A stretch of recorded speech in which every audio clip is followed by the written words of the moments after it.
Hello guys, welcome to my channel Tech Bulletin Prime. I am Rajnikant and today we'll see how we can install MySQL Database in our local system. I have given the downloadable link in description section of my this video, so that you can go to the description section and you can download MySQL and follow the process whatever I am following in this video.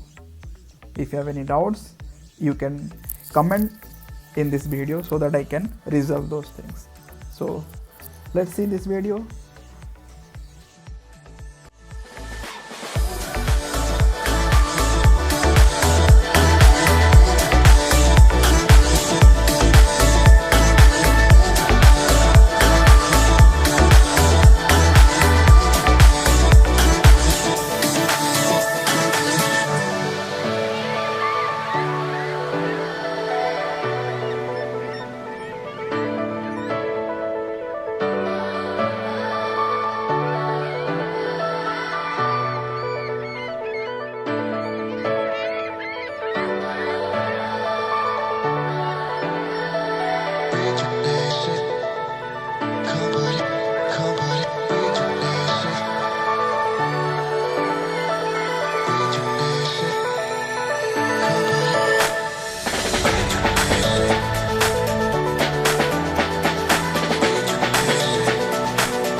Thanks for watching. Hope this video will be helpful to you. Please do like, share this video, and yes, don't forget to subscribe my channel. Thank you.